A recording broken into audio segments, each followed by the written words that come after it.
Welcome to the season finale of Are You Afraid of the Dork?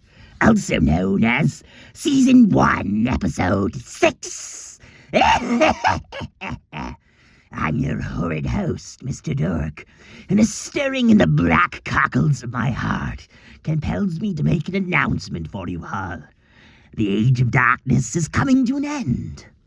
I know, it's disappointing, but get this. In lieu of darkness, darkness, because without further ado, I'm delighted to announce an upcoming age. An age of darkness. A darkness which, like a pox, I shall be unleashing upon each and every one of you come Season 2. But that is then. This is now. And for so long as this season's final story reverberates through my twisted abode, the Age of Darkness still reigns supreme yet. Today's story is a special one, far and away the longest and most elaborate tale I've ever hosted before. And what's more, I even had the foresight to incorporate the content warnings into the sordid tale itself this time. Blah, blah, blah, blah. But it is not only the longest, but the scariest as well. Quite possibly the scariest story yet, released on all of YouTube. And so, without further ado, I'm delighted to have the opportunity to present my most terrible and trigonometric of tales yet. Hold on to your butts, because something spooky this way comes. Spooky Dookey Malookey. A warning. What follows is no ordinary story. It is far worse. And not worse as in terms of quality so much as in terms of content. For you see, this is a scary story. More than that, it is a spooky dooky one. What does this mean for you, dear reader? Only that chances are good that this story will be the scariest you have ever heard. Because you see, this story covers the chilling life and times of the scariest person who ever lived. The terrible, the gnarled, the twisted, the warped, the sinister, and dark, spooky Dookey Malookey. To call spooky Dookey Malookey a person at all is an absurdity, an utter farce roughly akin to calling a cockroach a romantic option, or an eyeball dangling out of your own socket a pleasantry. But alas, Spooky is a character so horrid, so nasty, so very loathsome, that the nature of human language, with all its limitations, so utterly fails to capture the sheer depths of Spooky Dookey's heinousness, which is without bounds, that it is borderline comical. There are days of my life in which I spend literal hours meditating upon the sheer wretchedness of this spookiest and dookiest, this most evil and awful, this most Malookey of beings, and I shudder. I shudder throughout the entirety of my contemplation, with all the intensity of an 8.4 magnitude earthquake. Such is the extent of my fear of Spooky, and all which I know them to be capable of. You have been warned again, and again, and again, and again, yet I still know in my heart of hearts that it is still not enough. For the final time you have been warned, so I am no longer legally or morally responsible for the direct or indirect consequences of you reading any further. May God have mercy on whichever souls choose to forge ahead anyway. And for those listening and or reading at night, I strongly encourage you to listen with a light on, lest you invite further misfortune upon yourself, hearing so dreadful a tale in so frightening of a circumstance. This is the tale of one Spooky Dookey Malookey, the ghastliest guy who still yet lives. It is said that Spooky slithered out of his mother's womb in the middle of a dark and stormy night on the cusp in between a Friday the 13th and a Halloween. It is said that when he came out, he already had nails which more resembled lizard claws than anything remotely human. It is said that he dragged his claws all the way along his mother's innards on his way out into the world, cutting her up so badly that it wasn't more than a few seconds after he came out that she died of internal bleeding. Spooky was said to be a bastard child, an orphan, and a serial killer in record time, after voluntarily subjecting all the medical professionals who had the misfortune of attending to his first moments of life with the horrific case of super malaria and the bubonic plague too. And why, pray tell, must we rely on hearsay, prioritizing rumor so much more than what was ever actually seen? Well, that's simple. Because precious few who ever laid eyes on him ever lived long enough to relay their observations. Heck, most who even so much as referenced him could expect to be disappeared within the year with 50% certainty. So if my broken and mashed up body is mysteriously found in a soggy ditch somewhere within the near to immediate future, and you know who is to blame. Well, you see, Spooky Dookey wasn't just an indiscriminate killer. No, he was far scarier than that, far more twisted. Spooky Dookey Malookey was a genius, an evil genius. Actually, the twisted visionary of his own town, Spooky Dookeyville, a sinister small town located somewhere in the north-south, or perhaps the west-east, from which no one entered or escaped anymore without their madmares saying so. You won't find this place on any map, whether physical or satellite-based. No official government channels even so much as acknowledge Spooky Dookeyville's existence, at least not to the public.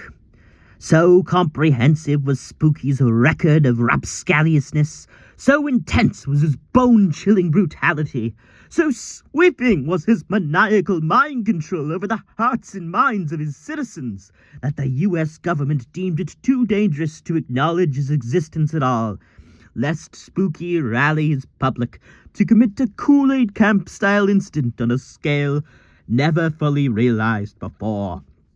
For all intents and purposes, Dookeyville, as the kids who lived within it were liable to call it, was a country all unto itself.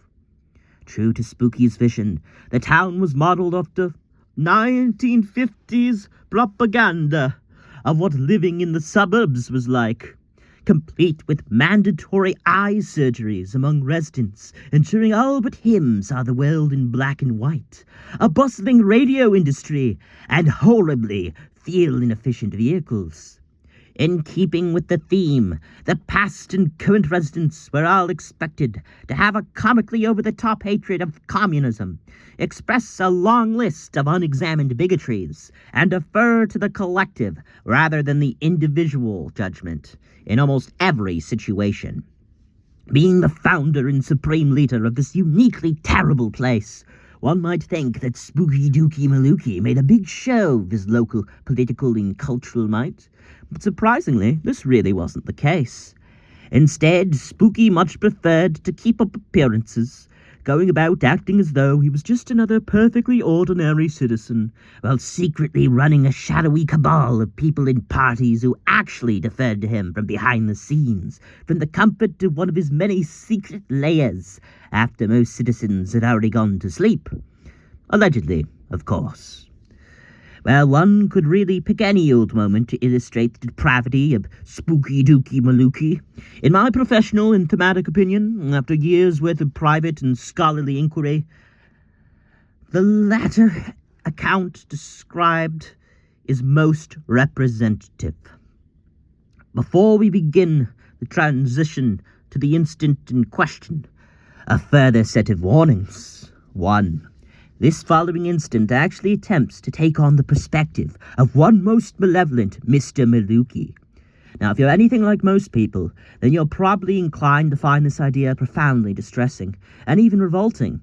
So should you ever feel the need to skip what follows, by all means, listen to your conscience, and spare yourself the heartburn or worse that will likely plague you otherwise. 2. While this incident is indeed incredibly distressing and provides enough material by itself to cause one to shake one's fist in rage so hard that their wrist breaks and their hand flies clean off, know that this is medically ill-advised. 3. Unfortunately, Spooky is the sort of man who is so disturbed, so fundamentally rotten, that it's entirely natural for one to be driven to fits of despair or bursts of rage at the sheer injustice of the thought that he has never properly been brought to justice, and likely never will be.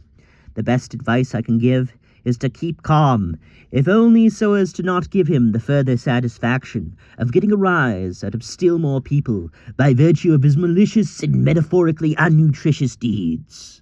With all that being said, brace yourself, as something spooky, dooky this way comes.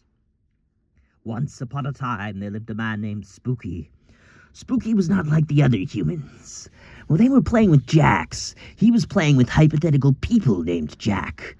People which he wasn't just hypothetically playing with in the innocent childhood sense, but instead the Dr. Frankenstein-esque one. Sewing off their hypothetical limbs, gluing their hypothetical body parts together in such a way as to make a mockery of the sanctity of their lives, making them take out hypothetical subprime loans to pay for the cost of his exorbitantly priced and non-consensually administered experimental surgeries. To some, these horrors were beyond even their wickedest of imaginations. But to Spooky Dookey Malookey, this caliber of benevolence, and greater, occurred every day, sometimes more than once. Other children wished to change the world. Spooky, too, wished to change the world, except when he thought such lines of thinking, he always meant for the worse, the exact opposite of how most people thought of that phrase. Once, when he was 11, Spooky slept with his stepmother. Again, not in the sense that most people thought of the phrase, but he was physically resting upon the same bed as her, between the hours most associated with sleeping, and so it was technically the case just the same. Spooky delighted in telling whoever would listen, not just how often he used to sleep with his stepmother, but how much he enjoyed it, too, privately chortling to himself all the while at what confusion and disgust his truly terrible choice of words was inspiring in the minds of others. Sleeping in the same bed as a parental figure, doing so advanced in age when doing so at all was socially frowned upon? How scandalous! Evil did it even begin to describe it. And so he continued to be, for years and years upon end, until one particular day, Spooky woke up only to realize that in his sloth, in his terrible laziness, in his utter failure as an adult, he had forgotten to stock the shelves of his not even palatial home, which was in itself a small crime against humanity in light of how much richer he was than his neighbors without ever letting them know. It was a terrible thing, even for him, and Spooky considered sending a delivery driver to fetch his groceries in his stead, taking special care to select for a custom tip which was 1 cent less than the minimum one recommended to him. But upon being hit with an evil epiphany, Spooky Dookey Malookey's face curled into a Grinchian smile as he figured he could do the world one worse. Spooky Dookey Malookey would go to the store. At this thought, he began to laugh.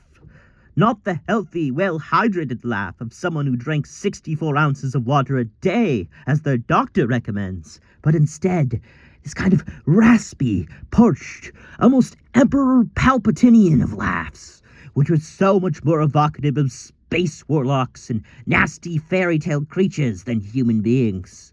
The store. Yes, it was perfect. That place which he went to pick up fruit juice, which is what he called orange juice, cow juice, which is what he called milk, and even human juice, which was what he called any and all products which relied upon sweatshops to be made at all.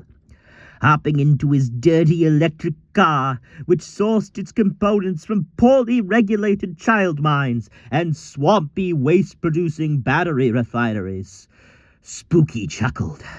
Of course, at his direction, Spooky Dookeyville had made the kinds of infrastructure investments necessary to make his whole city perfectly walkable years ago, in a sinister ploy to undermine the United States' claim to being the greatest country on Earth. A 45-point ploy which now puts Spooky Dookeyville on track to not just be better than the entirety of that country, but exponentially so.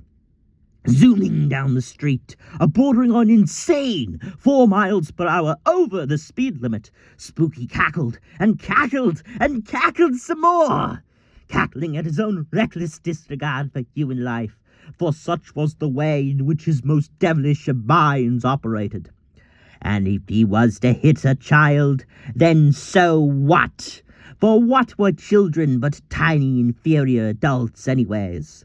Such were the lines of thinking which pulled him into states of more and more profound wickedness.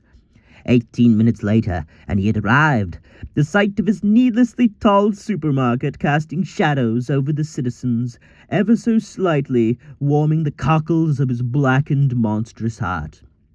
What human rights abuses had been committed just to staff the products on its very shelves? What small businesses had its presence snuffed out so it could flourish in their stead? Truly, the supermarket, his supermarket, was a terrible thing. Simultaneous modern marvel and source of malignancy in inhuman form.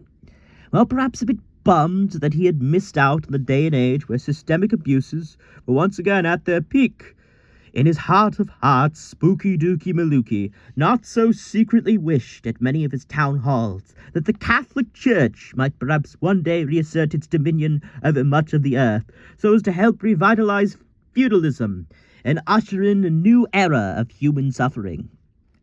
Parking half at an open handicap spot and half in an unoccupied regular one, Spooky marched on in with all the confidence of the supremely horrid and cruel supreme town leader that he was, pausing to hack and cough every few steps as he did. Shamefully, even coughing in the direction of a passer-by who asked him whether he was okay. Truly about as dark a day for the citizens of Spooky Dookeyville as you might very well expect, seeing their old mayor in such a state.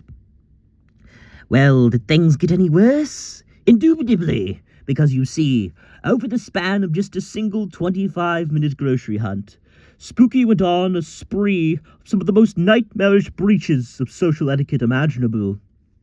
Why, he spat in the presence of every lady who passed by, bought all the cheapo store brands without batting an eye, flashed children with his bare stomach, which, while legal, this is true, is still a tremendously odd thing to do. Went out of his way to buy products with trans fat. Catcalled every cat product in the store, even the store cat. Pretended to be an inanimate object in the middle of an aisle. Then rambled on about MSG and cell phone towers for a while. A travesty, a massacre, a downright disgrace. Was there nothing and no one who could put this ghastly mayor in his place? Until an unexpected source of hope from a bright young new face. A teenager, a child, a lad who could actually pull his weight. Though only 16 and with eyes without much shine, as far as fair and honorable, rhyme, pine, mime. How did rhyming work again? I could have... Hey, mister! You need to get down from there. You're gonna hurt yourself. With such useful gusto, the youth did impress upon the unfair Malookey a source of his semi-shared distress. A clamour, a clash, a broken bone, a death, almost perniciously probable of possibilities, when a man has the desire for parkour in his breast. So let this be a lesson to those who seek to climb supermarket aisles. Though it might seem an idea most excellent at the time, it's really not worth your whiles.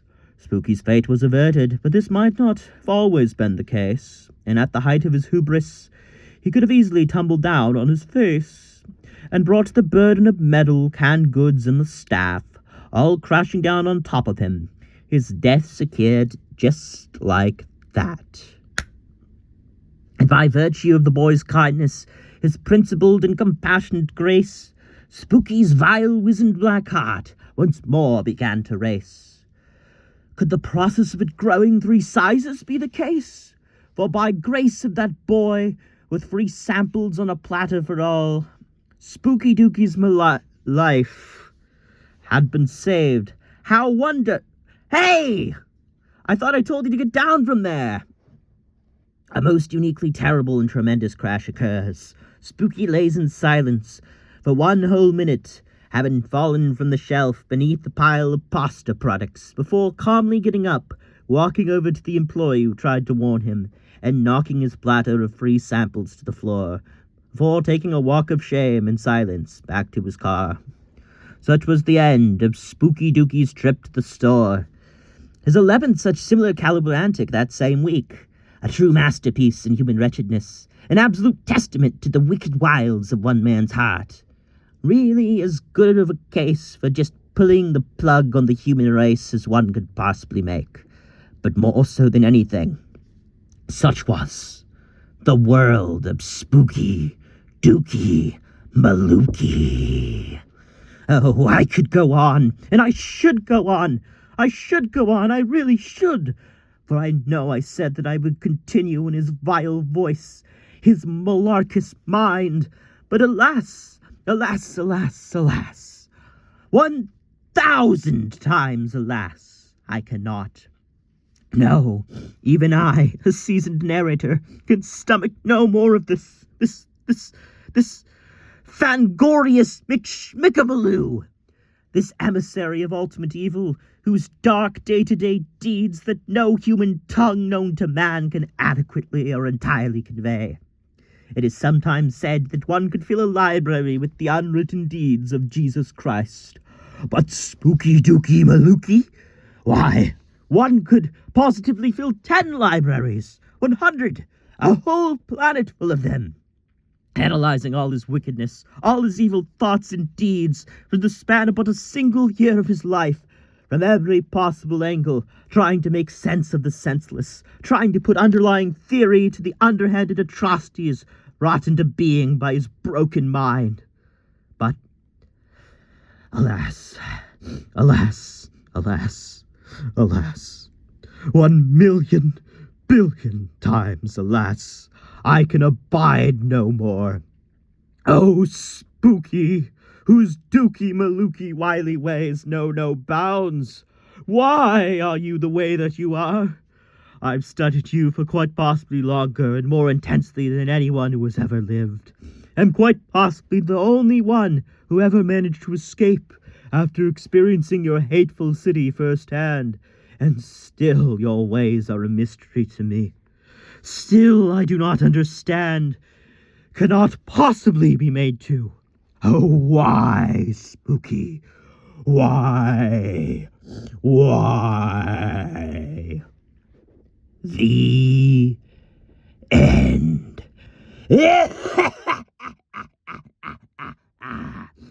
6 stories, over 1.5 hours of original content.